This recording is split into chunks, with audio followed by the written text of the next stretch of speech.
a 3D look at the Sisters Dollhouse so far.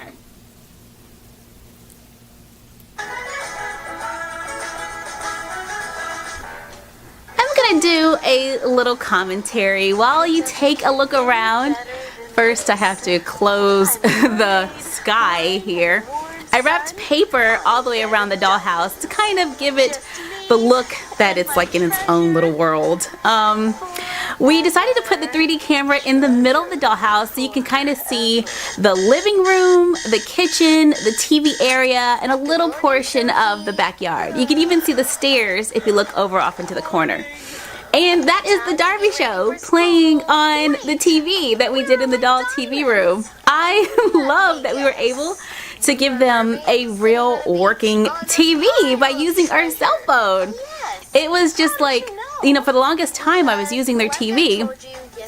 I was using my cell phone as their TV, but I would just prop it up on like a counter or something.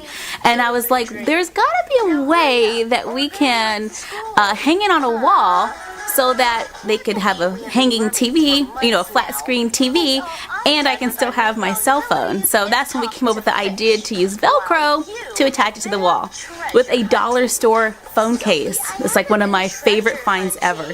And you won't believe how difficult it was to find a black phone case at the dollar store. They were all like crazy colors.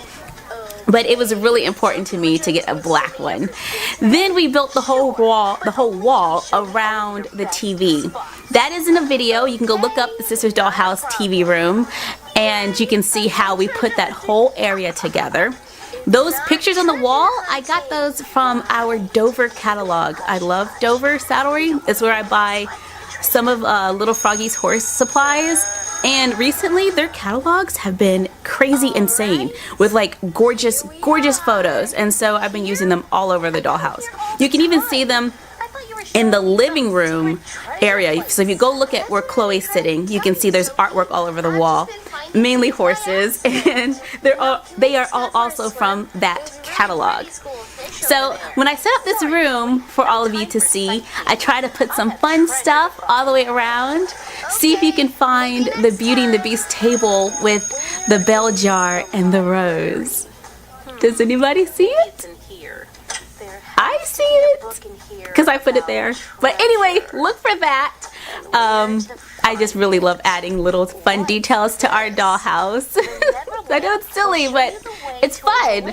And if you look over at the window, there is somebody looking in the window. Someone that is on Sophie's list. And trust me, you don't want to be on Sophie's list.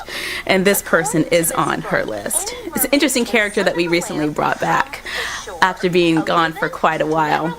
And we changed her personality a little bit, but the way we changed her personality I think kind of flows because she was really nice before and she's really nice on the surface now, so I think it kind of fits.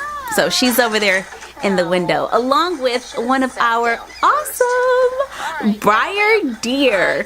I love Breyer horses, and when they start making the deer and like the cows, I was like super crazy. So I had to get one of those, and you can see that over there in the yard. Sophie is sitting there doing what she does best, which is watching TV. If you look right next to her, you'll find her pizza that we recently made in our doll, what was that? That was food pillow video, where we also made the food for the doll. So it's a pillow that's also for the doll to use as food. And then behind Sophie is the dog. That is one of my absolute favorite dollhouse accessories, and that is a Sandy Cast dog. I can't remember which model it was, but it's by a company called Sandy Cast, and they make realistic looking dog figures in like 3 different sizes. There is the small size, the medium size, and then the life size.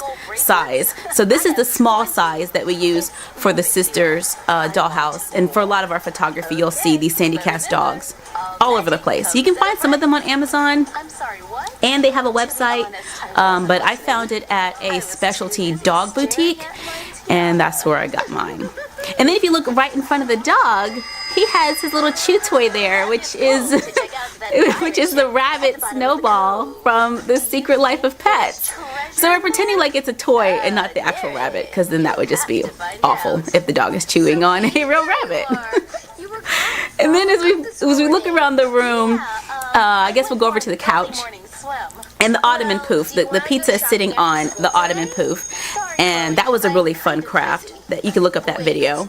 The couch is from our Sofa 2. I want to say it's our Sofa 2 video, and I'm thinking that we're going to change it though. I want to do a sectional couch to take up more space in this room, because as you look around, we do have a large amount of open space, and a larger couch will help to break up that space and make slumber parties and movie night a little bit more fun.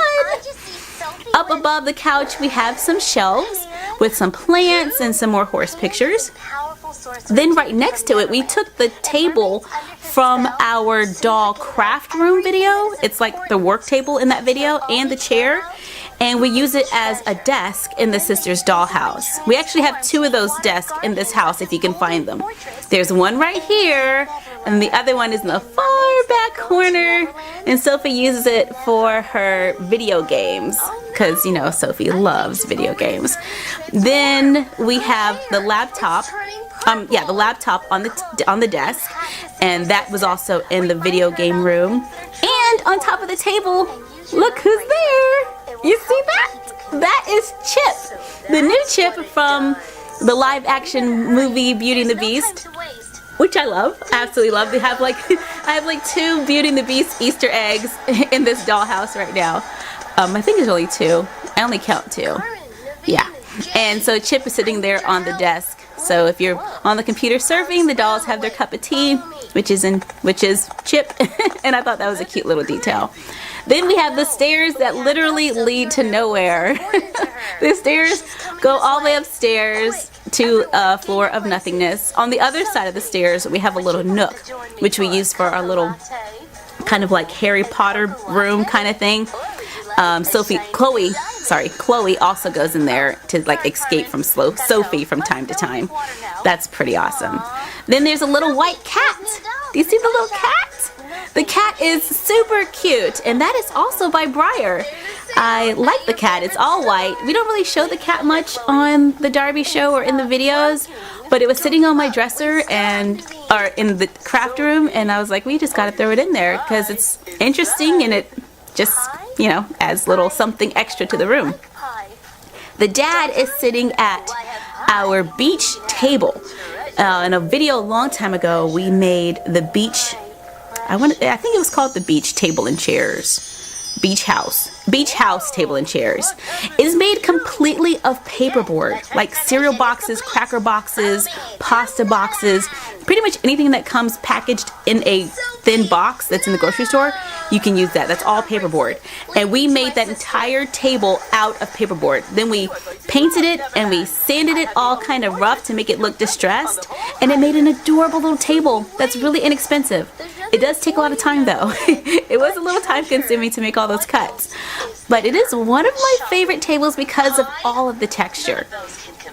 On top of the table we have a little a bead with like some plants coming out of it, and the plants are made out of paper.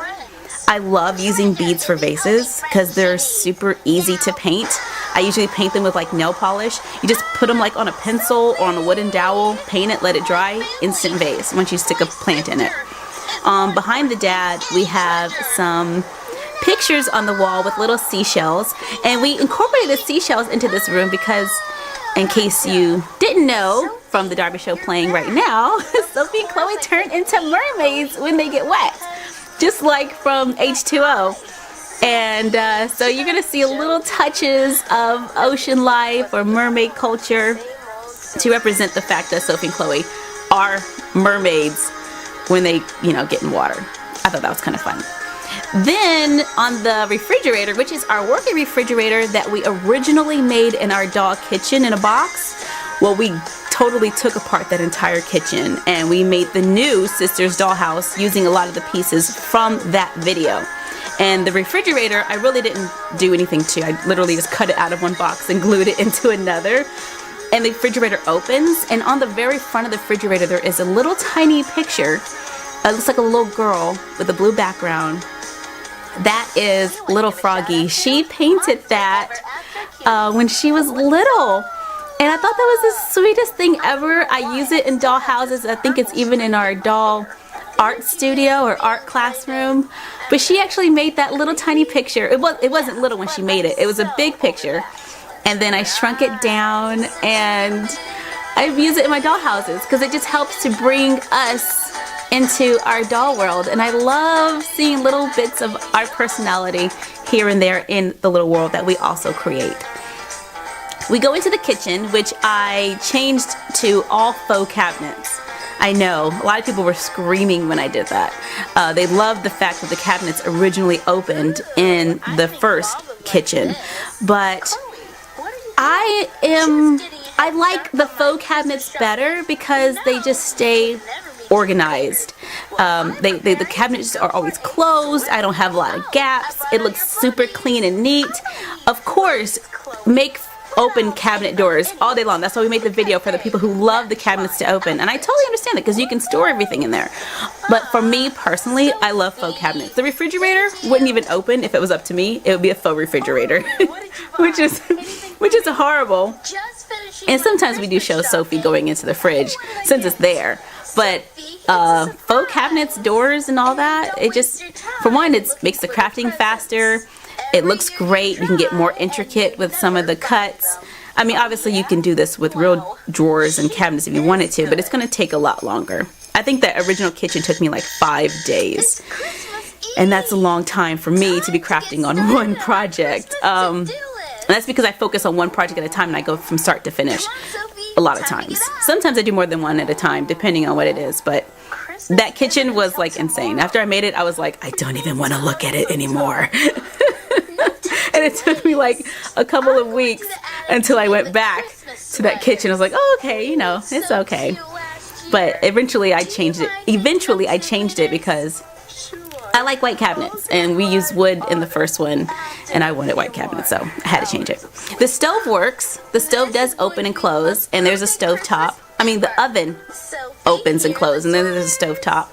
And we put a lot of shelving above the kitchen, the counter, so that we can have storage. So that's how we made up the fact that we got rid of a lot of the cabinets and drawers, is that we have open shelving in the kitchen. And the Lori doll, the Our Generation Lori doll kitchen stuff that they make for their little dolls is perfect for our dollhouse. Like, the colors seem like it was almost made for our dollhouse because everything's in like teal and stuff, and it looks great. So those are the accessories that you see on the counter. A lot of them are from the Lori doll line from Target. We paid like $14.99 for it, and you can see the unbox daily on our channel, so you can get a closer look at everything that is there. And we put the mom in the kitchen cooking because she is a caterer. On the Darbie show, the mom loves to cook, and she has a very successful business. And so we thought it was only fitting to have her in the kitchen because she's probably trying out new recipes and coming up with ideas to sell cupcakes for like $6 a piece. You know, like those gourmet cupcakes. They're like, why is this $7? It's because it was made by a true artist. So that's why. As we start to leave the kitchen, you can see the little spice rack right above the cabinet, and that spice rack has real spices in it. I was like, you can't get more authentic than that, than to use real things when you can. So we filled little tiny jars with real spices, and it just looks really, really great. As you start to leave the kitchen, you can see the game room. Yes, that is the gamer room that we made. And it doesn't exactly fit with the dollhouse because there's like a New York City window right there randomly on the wall. But we made that window from actually being in New York. We were in New York 2 years ago at Toy Fair, and I took that picture looking out the window at the hotel room. And so I love it because it brings back memories. So much of me and my life and my experiences are actually in my creations. I can't help it. I love to incorporate the things that I'm excited about into our doll world, including Sophie's gamer room, where she's playing her favorite little show, her favorite game, My Mini Mixie Q's inspired something. I don't remember what we even named it, but she loves it. Teeny Tiny Cutesies? No, that was Lala Loopsies. I don't know, I gotta go back and revisit my own show to figure out what I named it. That happens like all the time. But you can also see on the shelves some of her toy collection. And she's collecting mini Space Pop figures, so I thought that was pretty cool. As you start to leave the game room, you see the egg chair, and that is holding up nicely. We made it with yarn and glue. There is an awesome video on it to make the hanging egg chair, and it's just so cute. It takes great photos, especially by a real window with natural light. Then we have the unicorn watercolor paintings, which I saw on Pinterest and I was in love with, and I was like, how can we make these smaller to fit in the dollhouse? And on top of the dresser, there is our record player, if you can see that. And then on the floor there are some art supplies down there, like some watercolors and stuff. You can tell Sophie's been over there painting unicorns, or maybe Chloe's been over there working on her art, because Chloe does art. And that's our dollhouse so far. So one thing that's really cool about the Sisters Dollhouse is that the walls and all the separate rooms, they move around. So we can rearrange it according to how we want the house to look. And that's a lot of fun. It's also another reason why it was too big to fit on my craft table to show you in my office. But we hope you enjoyed looking around our Sisters Dollhouse, and we do have a lot of work left to do on this. We still have to do an upstairs, a bathroom, possibly the mom's room, so maybe a game room. I don't know what's in store. It's kind of like an ongoing huge project. Eventually it'll take up my entire living room. I'm sure it will. I'm excited to see where it goes from here, and we hope you enjoyed our little tour around the Sisters Dollhouse. So comment below what you like and what you'd like to see us to add on, and we will love to hear from you. Okay, see you next time. Bye!